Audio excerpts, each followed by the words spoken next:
네, 여러분 반갑습니다. 이명표 칼럼입니다. 자, 오늘 준비한 경기는 114회차 10월 1일 일요일 라리가 8라운드 분석이고요. 첫 번째 경기는 베티스와 발렌시아, 두 번째 경기는 AT 마드리드와 카디스의 맞대결로 준비를 해봤습니다. 자, 우선 오늘 준비한 두 경기 역시 승무패 54회차에도 발매가 된 경기인 만큼 55회차죠. 55회차 막바지에도 발매가 된 경기인 만큼 많은 분들의 주목을 받겠다 싶어서 선정해보았고요. 자, 오늘의 첫 번째 경기 베티스와 발렌시아의 경기부터 지금 바로 분석 시작해보도록 하겠습니다. 자, 먼저 홈팀 베티스부터 살펴보도록 하겠습니다. 자, 베티스 같은 경우는 지난 라운드 그라나다와 1대1 무승부를 기록했는데요. 최근 4경기째 승리가 없고 지공에서 성과가 생각보다는 잘 나오고 있지는 않는 상황이다. 이렇게 볼 수 있습니다. 자, 이렇게 봤을 때 일단 동적인 움직임을 지향하면서 동적으로 움직이면서 공격과 수비 전환해서 빠른 속도로 자랑하는 팀을 상대했을 때는 굉장히 약한 모습을 보였다. 자, 이 스코어를 필두로 한 지공 상황의 전진을 추구하는 베티스이기 때문에 상대가 수비진 구축이 다 될 때까지 공격이 성공하는 경우가 적기 때문이라고 볼 수 있습니다.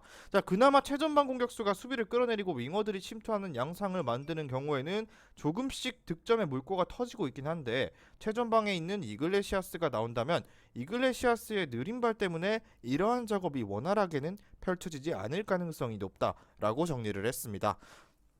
자, 다음은 원정팀 발렌시아입니다. 자, 발렌시아는 지난 경기 홈에서 소시에다드를 상대로 1대0 패배를 기록했는데, 자, 교체로 들어간 아말라가 퇴장당했고 그리고 수적 열세를 얻어버린 것이 상당히 치명적이었다고 볼 수 있습니다. 자, 여전히 발렌시아의 공격력은 기복이 있다고 볼 수 있는데 왼쪽 풀백의 가야가 막힐 때는 뚜렷한 플랜 B가 없는 팀 특성을 감안해야 하고요. 다만 기본적으로 바라 감독이 부임한 이후에는 압박과 공격과 수비 전환이라는 컬러가 생겼기 때문에 베티스와의 기동력 싸움에서는 앞설 수가 있다고 볼 수 있습니다. 자, 실제로 기복은 있지만 베티스의 홈에서 실점을 최대한 억제하는 모습을 보여줬던 경기도 이미 한 차례 보여준 바가 있기 때문에 조금은 긍정적인 모습도 찾아볼 수 있는 발렌시아라고 볼 수 있습니다.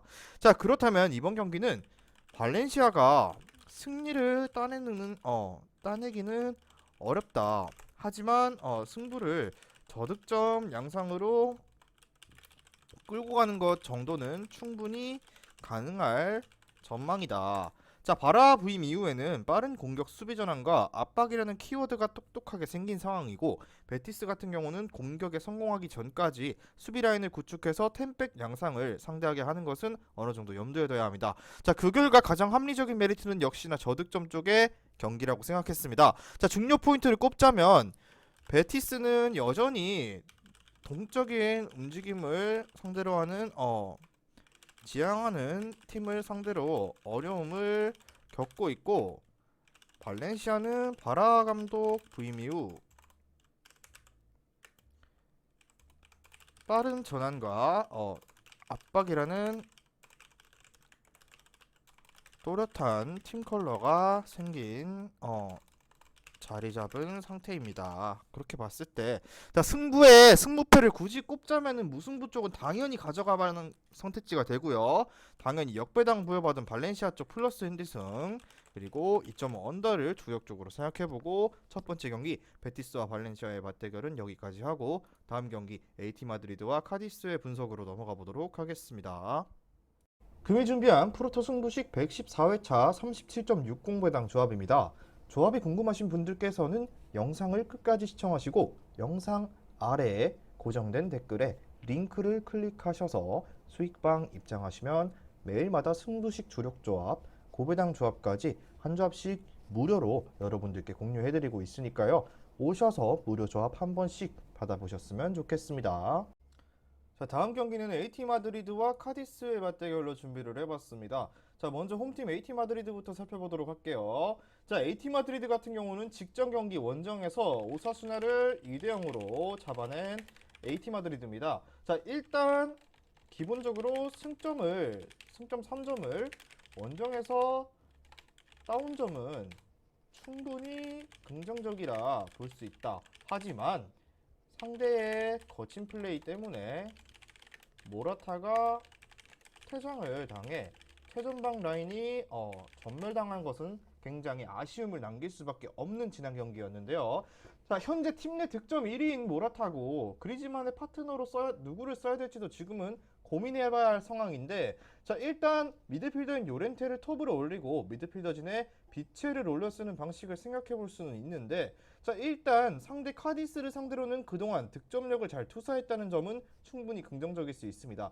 게다가 많은 활동량과 경합 상황에서의 이점을 통해서 카디스를 시종일관 몰아쳤던 AT 마드리드인데요. 최근 5번의 매치에서 아틀레티코가 카디스를 상대로 멀티 득점에 실패했던 경기가 없었을 정도인데, 그럼에도 이번 경기에서 최근 득점포에 주된 역할을 해주던 모라타의 이탈은 조금은 아쉬움을 남길 수밖에 없는 경기가 되지 않을까 우려를 낳기도 했습니다. 자, 다음은 원정팀 카디스입니다. 자, 카디스는 지난 경기 라요와 1대1로 비기면서 홈에서는 충분히 강점을 보이는 모습이다. 자, 일단 그리고 AT 마드리드처럼 동적으로 움직이는 팀을 상대로 스파링을 한 차례 했다는 점에서 나름 긍정적이라고 볼 수 있는데요. 자, 그런데 다만 라요는 이런 팀들 중 최약체라고 보여지고요. 실제로 기동력을 앞세운 빌바오를 상대로는 3대0 완패를 기록하는 등 아직까지는 전력 차이가 꽤 나는 팀들을 상대로는 극복하지 못한다라고 보여졌습니다. 자, 또한 AT 마드리드가 4-4-2의 두 줄 수비를 만약에 구성했다면 특유의 수비가 잘 통하는 양상이 나오기도 했지만 이마저도 친선 경기에서의 비중이 높았기 때문에 100%의 아틀레티코를 만났다고 보기는 어려운 것이 사실이고요. 그나마 AT 마드리드의 공격진인 모라타의 이탈이 조금은 다행이라고 볼 수도 있는 카디스라고 느껴졌습니다. 자, 그 결과 이번 경기 역시 여전히 그럼에도 아틀레티코가 유리한 상황임에는 변화가 없다라는 말씀 드리고 싶은데요. 아틀레티코가 카디스를 상대로 득점력에서 난조를 보이지 않았고 카디스도 동적인 팀이자 전력이 많이 차이나는 팀을 상대로는 원정에서 약세를 보이고 있습니다. 자, 물론 아틀레티코도 최전방 라인의 전멸로 인해서 다득점을 기대하기는 어렵기 때문에 일반적으로 아틀레티코의 승리 그리고 2.5 언더 쪽 접근을 예상해 보도록 하겠습니다. 자, 중요 포인트를 적자면 아틀레티코는 여전히 유리한 상황임은 틀림없지만 이번 경기 모라타가 빠지면서 퇴장으로 빠지면서 최전방 라인에 전멸이 있고 카디스는 여전히 전력 차이를 많이 보이는 팀을 상대로 약한 모습을 보여왔다. 이것이 핵심이라고 봤을 때 역시 아틀레티코 마드리드 승리에 마이너스 1.0 핸디승 그리고 2.5 언더 쪽, 그러면 2대0 정도를 생각해 봐야겠죠. 자, 이렇게 라리가 8라운드 두 경기 분석을 마무리를 해보도록 하겠습니다. 자, 최종적인 조합은 수익방에서 공개합니다. 수익방 입장은 영상 하단에 고정 댓글에 링크를 클릭하셔서 수익방 무료 입장하시면 매일마다 승부식 주력 조합, 고배당 조합까지 한 조합씩 무료로 받아보실 수 있으니까요. 많은 문의 부탁드리면서 저는 다음 경기 분석으로 돌아오도록 하겠습니다. 미리 말씀드리지만 제가 프리뷰해드린 내용은 말 그대로 내용 분석입니다. 수익으로 이어지는 최종 조합은 유튜브에 공개할 수가 없기 때문에 현재 영상 고정 댓글로 카톡 주시면 경기별 실시간 라인업 및 심판 성향까지 분석한 최종 조합 드리겠습니다. 저를 모르시는 분도 건승하시는 하루 되세요.